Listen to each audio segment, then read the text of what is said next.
Hi friends, అందరికి నమస్కారం అండి. తెలంగాణ రాష్ట్ర వ్యాప్తంగా ఉన్న ఫ్రెండ్స్ చేయుత పెన్షన్ లబ్ధాలకు సంబంధించి ప్రభుత్వం నుంచి ఇప్పుడిప్పుడే ఇంపార్టెంట్ ఫ్లాష్ అప్డేట్ అయితే రావడం జరిగిందండి. ఈ రోజు తేదీ చూసుకున్నట్లయితే మే 27 తారీఖు అండి 2025. ఆసరా పెన్షన్ అనేది చాలా మంది అయితే ఇంకా ఈ జిల్లాకి ఇవ్వడం లేదు, మా జిల్లాలకు ఎప్పుడు ఇస్తారని చెప్పి చాలా మంది అయితే అడుగుతున్నారు. కొత్త పెన్షన్లు ఎప్పటి నుంచి ఎప్పటి వరకు అందిస్తారని చెప్పేసి అడుగుతున్నారు. సంబంధించి ఇప్పుడిప్పుడే లేటెస్ట్ అప్డేట్ అయితే అందించడం జరిగిందండి. ఆ వివరాలు చూద్దాం.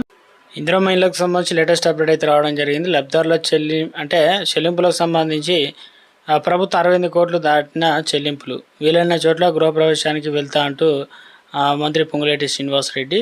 ఇందిరా మహిళలు వస్తుందని కలలో కూడా అనుకోలేదు. 10 నుంచి 15 సంవత్సరాలు గుడిసెలు రేకుల షెడ్లో ఉంటున్నా పిల్లలు పెద్దలు అవుతున్నారు, సరిపడం లేదు, ఉన్న దాంట్లో సర్దుకుంటామంటే ఎన్నో ఏళ్ల నుంచి కిరాయికి ఇంట్లో ఉంటున్నాం. కాంగ్రెస్ ప్రభుత్వం వచ్చాక మాకు ఇందిరా మహిళలు వచ్చింది, స్లాబ్ వేసుకున్నాం, 4 లక్షల రూపాయలు ఇచ్చారు, కొద్ది రోజుల్లోనే ఇంటి పనులు పూర్తి చేసుకుంటాం. మా గృహప్రవేశానికి సీఎం రేవంత్ రెడ్డి సార్ తీసుకొచ్చి మీరు రావాలి సార్ అంటే చాలామంది అంటే ఇళ్ల పట్టాలకు సంబంధించి చాలామందికి అయితే రావడం జరిగింది. రెండో విడతకు సంబంధించి జూన్ 2 తారీఖున కొత్తగా ఇవ్వడం, దాంతోపాటు గృహప్రవేశాలు ఇవన్నీ కూడా కార్యక్రమాలు అయితే ఉండబోతున్నట్లు ఒక అప్డేట్ అయితే రావడం అయితే జరిగిందనమాట తెలంగాణ రాష్ట్ర వ్యాప్తంగా. అదొక స్మాల్ రిక్వెస్ట్ అండి, ముందుగా వీడియోస్ ప్రతి ఒక్కరు కూడా లైక్ చేయండి, కొత్తగా ఛానల్ వస్తే తప్పకుండా సబ్స్క్రైబ్ చేసుకొని bell button all notification activate చేసుకోండి. చూస్తున్నారు కానీ లైక్ చేయడం మర్చిపోతాను, దయచేసి లైక్ చేయండి. లేట్ చేయకుండా రిలకైతే వెళ్ళిపోదాం. తెలంగాణ రాష్ట్రంలో ఇప్పటి వరకు చూసుకున్నట్లయితే ఆసరా పెన్షన్లు అనేది ఈ 15 జిల్లాల వరకు అయితే అందిస్తున్నారండి.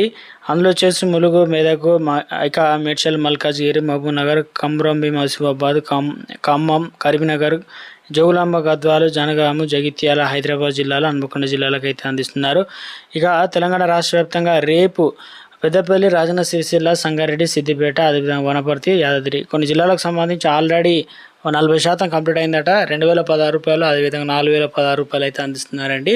వెళ్ళి తెచ్చుకునే ప్రయత్నం అయితే చేయాలి. తెలంగాణ రాష్ట్ర వ్యాప్తంగా ఇప్పటికే పోస్ట్ ఆఫీస్లో బ్యాంక్ అకౌంట్లు అయితే ఖాతాలు అయితే జమ అవుతున్నాయి అనమాట. తీసుకున్నారు చాలా మంది, తీసుకున్న వారే హ్యాపీ. 2016 రూపాయలు కూడా అడిగి తీసుకోవాలని, ఎందుకంటే 4 రూపాయలు చిల్లర ఇచ్చినట్లయితే మీద 2020 రూపాయలు 4020 రూపాయలు అయితే అందిస్తారు. కొత్త పెన్షన్లకు సంబంధించి చూసుకున్నట్లయితే ఈ నెల కొత్త పెన్షన్లు కాదు పాత పెన్షన్లు అయితే ఇస్తున్నారనమాట. చాలా మంది ఎదురు చూస్తున్నారు. అయినప్పటికీ ప్రభుత్వం బడ్జెట్ లో మాత్రం 14,800 కోట్ల రూపాయలు కేటాయించడం జరిగింది. ఆర్థిక పరిస్థితి నిధులు బట్టి ప్రభుత్వం వచ్చే నెలలో కొన్ని పథకాలు చాలు చేయబోతున్నారు. దాంతోపాటు కొన్ని పథకాలు వాయిదాలో పడ్డ వాటిని కొనసాగించే అవకాశాలు అయితే ఉంది. కాబట్టి వచ్చే నెలలో మనకు ఆసరా పెన్షన్లు అనేది కాస్తో కోస్తో చెప్పే ఛాన్స్ ఉన్నట్లు తెలుస్తుంది. అందులో వచ్చేసి కొత్త అప్లికేషన్ లేదా ప్రజాపాలనలో దరఖాస్తు చేసుకున్న వారితో కాలంలో వచ్చిన పెన్షన్లు కొంతమంది 3 నెలలు తీసుకోకపోవడం వల్ల రాలేదు. కొంతమంది భర్త చనిపోయిన భార్యకు వితంతు పెన్షన్లు అందించారు. అటువంటి వారు కూడా తెలంగాణ రాష్ట్ర వ్యాప్తంగా పెన్షన్లు అనేది పంపిణీ అయితే చేస్తారన్నమాట. కార్యక్రమాన్ని ముందుకు తీసుకోవాలి. వచ్చే నెల నుంచి మనకు యాప్ ద్వారా డైరెక్ట్ ముఖ కదలికల ద్వారా అయితే పెన్షన్ డబ్బులు అయితే మనకు అందించబోతున్నట్లయితే అప్డేట్స్ అయితే అందుతున్నాయండి.